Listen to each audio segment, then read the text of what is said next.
that you've seen much worse situations. Oh yeah, definitely. Yeah. For soil structure. Yeah, sure, exactly. But there are some problems. Even so, I'm going to come to that, but it's not that bad. Barry, don't you want to mention a few things about your readings, your data from this field? Odette covered it basically, but we did penetrometer readings in this field to help identify the layer of the hardpan for this demonstration. Is Kevin here? Yep. Kevin? Yeah. What were the readings, dear? Can I remember? Well, we used the half-inch point on the penetrometer, which was much easier to penetrate, and they usually read around, and we done every point here of the flags is where we done a road. And I can tell you find it's dry. I'll tell you the readings for this one in a second. It's dry, and it's very dry on the top, but we make it probably 8 inches or so, roughly. And the data is. You haven't been able to go deeper than that, then. But very dry, very hard to get through the top. Yeah. Well, as you can see here, I think I didn't mention it, but to me there are three main purposes why you do soil profiling in the field.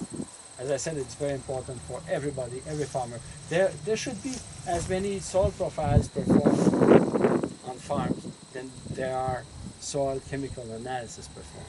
To me, it's more important even so than soil chemical analysis, because, as I said, fertility depends on the physical condition of the soil, and there are no laboratories, no company, no agronomists in the world that's going to tell you, for you, what are the soil structures that you have to deal with, and the soil properties altogether. Louis, just so you know, the readings on this point, the lowest reading they had was at 6 inches, and that was 800. 800 PSI. 800 psi? That's what it says here. Who put the penetrometer in the ground? Me. You're not reading metric, are you? It's altered because of that half-inch tip. That was a half-inch. They usually use that 3/4 inch tip for these soils. The 3/4 tip, I couldn't get it down through the top, so I could still see the top of the point. First, penetrometer readings are difficult to interpret. It's hard to draw a diagnosis, complete diagnosis based on penetrometer data, because it's so dependent on the dryness of the soil, the water and the moisture content of the soil. It depends on who's operating the equipment. And if you hit a rock, for example, you might be misled and thinking that it's a compaction layer. So it's quite hard. By experience, I've thrown it away. I've put it aside because I cannot make use of any penetrometer data. It's so erratic, So I'm using the basic, going back to the shovel and the knife, and even a scientist in Quebec, Mr. Gassai, was telling me that even with the highest technology, the finest technology he could use, himself would rather evaluate the soil compaction with a shovel than a penetrometer, or there are some more fancier equipment available nowadays. You wouldn't use that either. If you were doing this area that we did here, how many points would you take with a shovel? I would say. Do you have a kind of a rule of thumb that you use? If you, I would basically 4 to 5 for this kind of field. With 4 or 5 profiles across the field, I know enough to draw a diagnosis of the condition of the soil. Not more than that, basically. Okay. As I said, me and I'm a public servant. Our reputation, maybe not, but digging a hole doesn't take me much more than half an hour. And I'm talking at the same time with the farmer, trying to get the history, the real history. If I'm not talking, it's 15 minutes. So basically, this, this is a beautiful soil, actually. One of the main, what struck your mind when you have a look at this field first? What is the most striking property or characteristics you can see, the feature that is striking you as you look at the soil profile here? What would you say it is? Color? Good answer. Color. You know, color is a physical property of the soil. We even have a tool, a catalog of soil color, very precise. Myself, I use color as an indicator of the amount of air that is in the soil, amount of oxygen. You know, and this color, it's reddish, like most soils on PEI. It's very deep. That's in a very good, very characteristic. You know, I'm at 36 to 40 inches, and still I have the exact same color up to the level of the cloud layer. It's very good color. Reddish. Reddish means oxygen. Gray means no oxygen. So I see it's reddish because of the reaction of iron in the soil with oxygen, among other things. Not the only thing, but that's a factor. It's reddish. I don't see any gray layer, and I don't see any mottles. You know mottles? The small dots, gray dots in the soil profile. That is an indicator of the level of the water table, the highest level of the water table on the annual cycle. And the water, usually, most of the time, 95% of the time, the water table, the groundwater tables are at their highest after snow melt, in end of April, early May. And if I were in a high water table situation in end of April, I'd be in water up to here maybe. But not in this field. I don't see it. I don't see mottles. Not only I don't see water coming into the hole, but I don't see any mottles whatsoever. Even in April here, I'd still be in the dry. You know, I'd be wearing those boots. I'm pretty sure we don't see any water table coming up. So not only the water retention of the field is not that great, the water table is not coming very high. Most of the times I see the opposite problem. In Quebec, I see mottles high and I see a gray layer. Underneath, I see the reddish color. So this is a perch water table problem. I see that very often.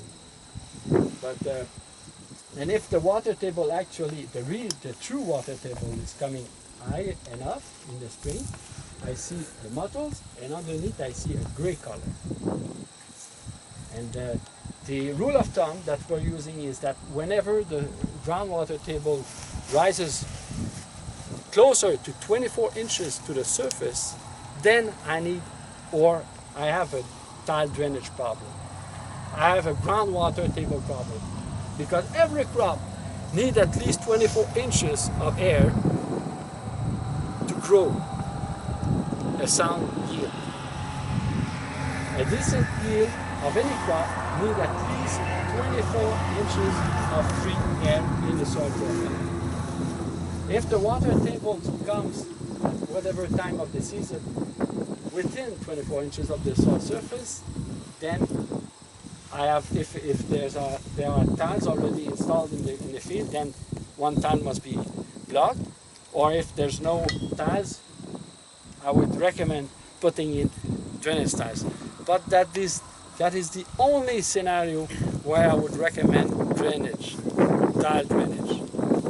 In Quebec, we've gone way too far. Excessive drainage, tile drainage in Quebec. Because we see, for example, in the springtime, at snowmelt, or even in early June after huge rain, we see water puddles remaining on the surface for too long. And we associate poor yields with bad drainage because of water puddles. Well, water on the surface is just surface water. Remember, tile drainage must be, the sole purpose of tiles should be to lower the water table, the groundwater table. Here I see absolutely no problem of drainage. Absolutely none. I see no water table signs, no mottles, no grayish, right? Nothing like that. As a matter of fact, this soil, as I said before, to me, because it's sandy and its aggregates are sensitive to break down, you know, they're very easy. I can do powder with the soil. I can shatter, break down the aggregates, even though, you know, it's sandy, of course, and it's hard to have a sandy soil well structured, but this soil has enough silt in it, enough clay in it, enough organic matter in it, with its very good rotation, that it should have more stable aggregates. You've probably seen that without that.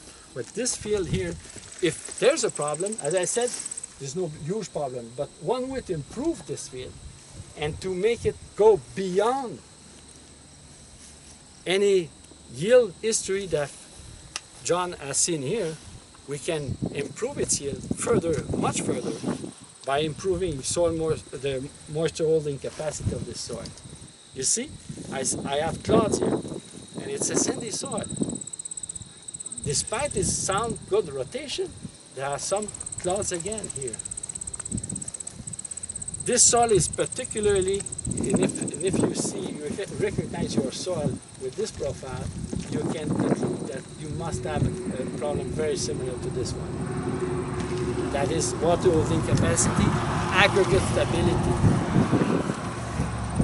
So you have to do rotation, you have to find a rotation that will improve further the stability, the aggregation of this soil.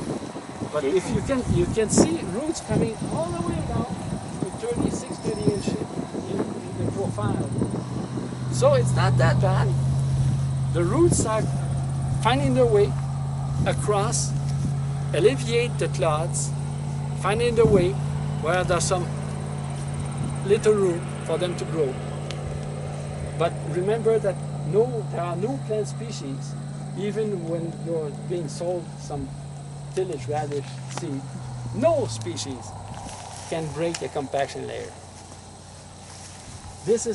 Here I see compaction, I see some poor aggregation, but either problem, no very, very important problems. The roots are coming down. At some occasion here, I see roots. I would rather have more roots, you know, exploring the whole volume of soil. I don't see that. So that's where I would like to see that soil improving. Is that structurally, Louis? Is that what you see? So just to deepen that soil, we encourage a little more root growth. Structurally, the soil at 20 inches, 16 inches, could also feed the roots, grow the roots for water too. But as I said, this is, you know, it's not a major case. You know, it's a major problem here whatsoever. But here you see, even at 3 inches deep in the soil, you see those clods. That's particular, you know. Even though we have some perennial legumes and grasses on top, there are still some, you know, it's still cloddy. It lacks a little bit of structure. But maybe we're close to getting this soil at its best. We still would like to have it improve with soil aggregation, but it's a sandy soil that's difficult to get well aggregated, that's for sure. But I would still pursue on, maybe try to find another crop. Like I believe that winter rye is a very good crop to try to improve the soil aggregation of a soil that's in rotation with potatoes. Winter rye to me might bring some more, or sorghum grass. Those kind of grasses will improve soil aggregation more so than a mixture of alfalfa and grass. Maybe that's and you're improving, is that part of, I was just wondering then, with the hay fields you have in Quebec and you're trying to get more from them, is it getting active growth from the 10 centimeters to 20 or 10 inches to 20 inches layer? To give you a very quickly the history of hay fields in Quebec, when we plant alfalfa in Quebec, 2 years after we see alfalfa on top of the tile drainage only. That alfalfa has disappeared between the drains, because it won't survive. You won't see alfalfa roots at 36 inches in those fields, you know, except on over the tiles. Okay. So we have, you know, by definition, we've been told that whenever you have a hayfield, you have a good structure. That is not true. You know, far from the truth. You can have poor soil structure, much poorer than this one, and even though have a hay crop on top, but it's not going to give a very good yield. You know, you have all kinds of weeds across, and you know, even timothy will have gone in a soil that is poor in poor structure. Alfalfa by many years too. So do you see a definable compaction layer in that soil profile? No, that's a good question. Usually when we need to go to subsoiling, for example, the better scenario, case scenario where subsoil will do tremendous effect is where you see a definite compacted layer in the soil profile, being grayish, hard, and then underneath it's going back to a softer structure, you know, more mellow. And here I don't see that. I see hard, I see density, high density, close to being a true compacted soil, but it's never improving all the way down. So if I would want to improve the rooting volume of the soil and the yield of this field, I would suggest running subsoiling, but this way, along the slope of the field. I don't want to have water trapped in between across the field. That's going to be catastrophe. I want to run the subsoiler this way so that the water will run down, because I'm not going through the compacted layer. You have some valleys underneath and water will stay there unless you have a slope to get rid of the water, evacuate the water. So in this profile, how deep would you want to run that? The deepest subsoiler? you can. The deepest you can. And if you want, if anybody would like to see a profile that is at a proper water condition, dryness, to run a subsoiler, this is it. You know, this is perfectly dry to run a subsoiler. And the drier, the wider you can run the shanks, you know. Like this, you can have shanks spaced 4 feet, 6 feet apart. That'll do the job. I've seen very successful subsoiler with only one shank. To me, a subsoiler that bears more than 3 shanks is no longer a subsoiler. It's a heavy chisel or anything like that.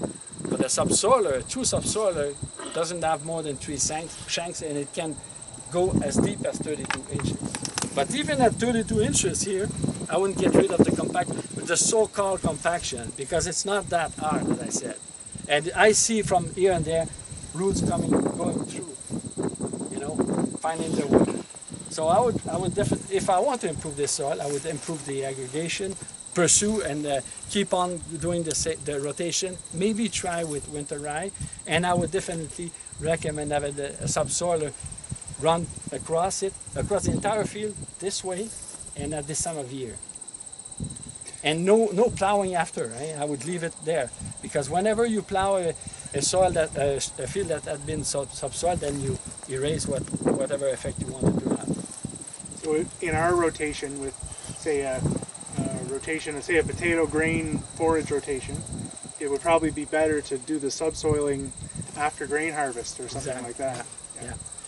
I would see the day before subsoiling or 2 days before, I would see the cover crop, mustard or radish, some, you know, cabbage family species. Those species have very fast rooting capacity, and they will colonize the trenches made by the subsoiler. That is the idea, because you know what, the priming agent for your structure are, like Odette probably said a number of times already, the bacteria, living organism. And how do you bring in bacteria in your field? Is by living roots, fast-growing crops, fast-growing roots that will send organic compounds in the soil, feed the bacteria, which in turn will improve the soil structure. That is the recipe, basically. But then the details of the recipe depends on every situation, every field.